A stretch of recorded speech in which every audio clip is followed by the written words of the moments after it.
इस कविता का जो विषय है, वो जो शब्द है, असल में उस पर कविताएं नहीं लिखी जा सकती। दुनिया की किसी भी कलम में इतनी ताकत नहीं है कि वो मां पे कविताएं लिख सके।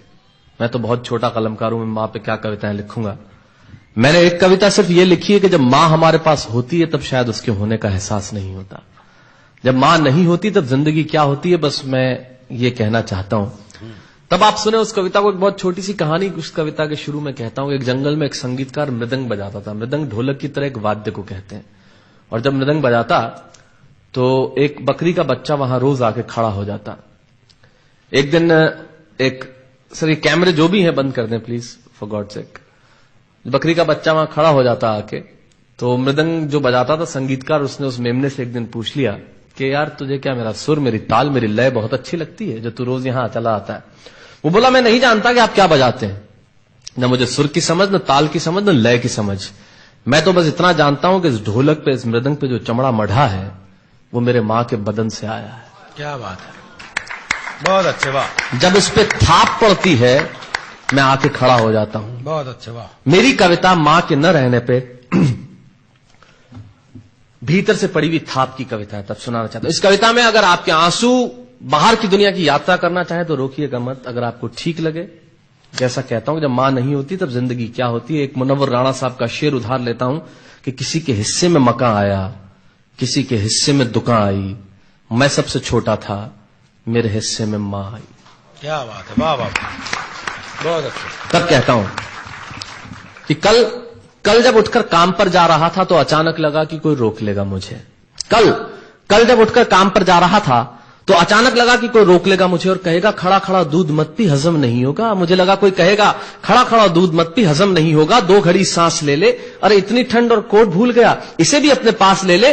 मन में सोचा मां रसोई से बोली होंगी जिसके हाथों में सना आटा होगा। अगली पंक्ति के खालीपन से जुड़े और जुड़े तो मुझे बताएं। मन में सोचा मां रसोई से बोली होंगी जिसके हाथों में सना आटा होगा, और पलट के देखा तो क्या मालूम था कि वहां सिर्फ सन्नाटा होगा। पलट के देखा तो क्या मालूम था कि वहां सिर्फ सन्नाटा होगा। अरे अब हवाएं ही तो बात करती हैं मुझसे। जब कोई नहीं होता तब अंतरिक्ष बात करता है, निर्वात बात करता है, वैक्यूम बात करता है। तब कहता हूं अरे अब हवाएं ही तो बात करती है मुझसे। लगता है जब जाऊंगा किसी खास काम से तो कोई कहेगा दही शक्कर खा ले बेटा, अच्छा शगुन होता है। कोई कहेगा गुड़ खा ले बेटा, अच्छा शगुन होता है। पर मन इसी बात के लिए तो रोता है कि सब कुछ है मां, सब कुछ, जिस आजादी के लिए तुझसे मैं सारी उम्र लड़ता रहा। आपने अपने बचपन में देखा होगा, माए हमें टोकती है, यहां मत जा, वहां मत जा, ये मत कर, वो मत कर। तब हम आजाद होना चाहते हैं। और आजादी की कीमत कितनी बड़ी देनी पड़ती है। अगर कम शब्दों में मैंने ठीक बात कह दी हो तो इसका एहसास मुझे जरूर कराइएगा कि सब कुछ है मां, सब कुछ, जिस आजादी के लिए तुझसे मैं सारी उम्र लड़ता रहा वो सारी आजादी मेरे पास है। फिर भी न जाने क्यों दिल की हर धड़कन उदास है। कहता था ना तुझसे मैं वही करूंगा जो मेरे जी में आएगा, और आज मैं वही सब कुछ करता हूं जो मेरे जी में आता है। बात यह नहीं है कि मैं जो चाहूं कर लूं, मुझे कोई रोकने वाला नहीं है। बात है तो इतनी सी कि सुबह देर से उठूं ना तो कोई टोकने वाला नहीं है। बहुत अच्छे, वाह वाह, बहुत अच्छे, वाह वाह वाह वाह। बात है तो इतनी सी कि सुबह देर से उठूं ना तो कोई टोकने वाला नहीं है।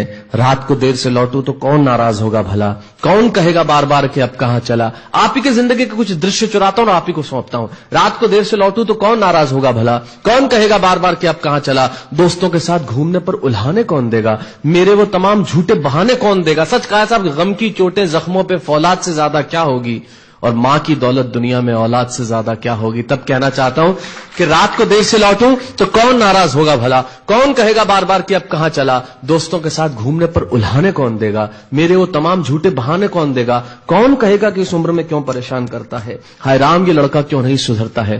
पैसे कहां खर्च हो जाते हैं तेरे, क्यों नहीं बताता है। सारा दिन मुझे सताता है, रात को देर से आता है, खाना गर्म करने को जागती रहूं, खिलाने को तेरे पीछे भागती रहूं, बहाती रहूं आंसू तेरे लिए। कभी कुछ सोचा है मेरे लिए। खैर मेरा तो क्या होना है और क्या हुआ है, इस बुढ़िया का तो क्या होना है और क्या हुआ है। तू खुश रह लेना यही दुआ है, और आज तमाम खुशियां ही खुशियां।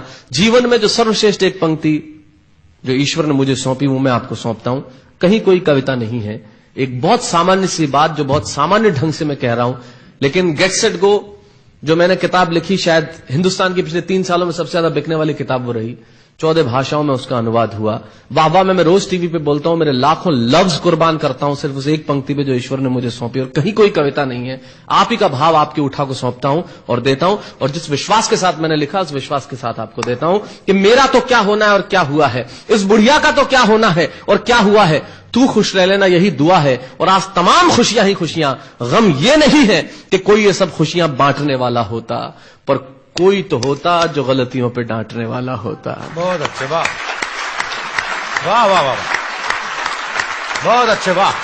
गम ये नहीं है कि कोई ये सब खुशियां बांटने वाला होता, पर कोई तो होता जो गलतियों पे डांटने वाला होता। और अंतिम पंक्तियां देता हूं कि तू होती ना तो हाथ फेरती कभी सर पर या हल्के से बाम लगाती, आवाजें दे देकर सुबह उठाती, दिवाली पे टीका लगाकर रुपए देती और कहती बड़ों के पांव छूना आशीर्वाद मिलेगा, कपड़े मत फाड़ना अगला कपड़ा अगली दिवाली को सिलेगा, बहन को सताता तो तू चांटे मारती, बीमार पड़ता तो रो रो के नजरें उतारती, परीक्षा से आते ही खाना खिलाती, पिता की डांट का डर दिखाती, फिर पिता की डांट से तू ही बचाती, इसे नौकरी मिल जाए ये तरक्की करे दुआओं में हाथ उठाती, और तरक्की के लिए वतन छोड़ देगा ये सुन के दरवाजे के पीछे चुपके चुपके आंसू बहाती। सब कुछ है मां, सब कुछ, आज तरक्की की हर रेखा तेरे बेटों को छू के जाती है, पर मां हमें तेरी बहुत याद आती है। बहुत अच्छा।